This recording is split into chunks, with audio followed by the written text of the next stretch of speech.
এখন যা বলবো আপনারা হয়তো আপনাদের অনেকেরই মন ভেঙে যাবে। আমি আসলে নির্বাচনটা করব না, আমি মনোনয়ন কিনবো না। এইটা আসলে আমি আপনাদের কাছে ক্ষমা প্রার্থী, এবং আমি জানি কি রকমের কষ্ট, এবং আপনারা যারা সাংবাদিক ভাই বোনেরা বা বসে আছেন, আপনাদের জন্য একটা স্বপ্নের জায়গা ছিল, একটা আশার জায়গা ছিল,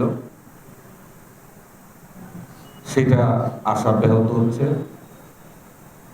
এটা আমি জানি। এটা আমার জন্য সিদ্ধান্ত নেওয়া খুব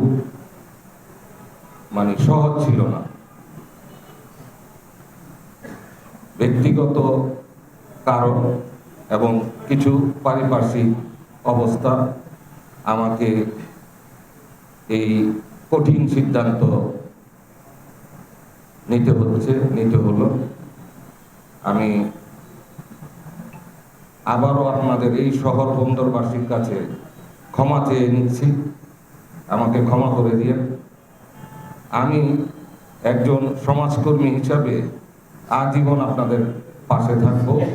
আমি জানি আমি কি কাজটা করছি, আমি জানি আমি কি কাজটা করতে যাচ্ছি। এটা অনেকের কাছেই আপনাদের কাছে তীরে এসে ফিরে যাওয়া মতো এরকম মনে হয়। আমি কিন্তু বলেছি ব্যাপারটা সিকিউরিটি কনসার্ন আমার পরিবার, ঠিক আছে? আমার এইটা পরিস্থিতি পরিবেশ প্রতিদিন চেঞ্জ হয়। দল বিশাল একটা দল, আমাদের জাতীয়তাবাদী দল। এখন আমি হয়তো পরিবারের সাথে পারছি না এই জায়গাটায়। যেই জিনিসটা আমি বলতে চাই, যে যেই পরিস্থিতি দিয়ে আমরা বিভিন্ন সময় এগিয়েছি এ পর্যন্ত এগিয়েছি, সেই জায়গায় সিকিউরিটি কনসার্ন অবশ্যই ব্যাপার, কিন্তু ফ্যামিলি ম্যাটার্স। Thank you.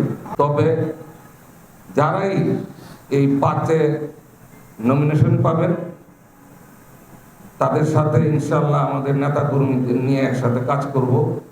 জাতীয়তাবাদী দলের হয়ে কোনো ধরনের বৈরিতা থাকবে না। আমরা সবাই একযোগে কাজ করব, এবং ধানের শীষকে আমরা, প্রার্থীকে হলেন বিষয় না, ধানের শীষকে পেলেন, তার জন্য আমরা কাজ করব।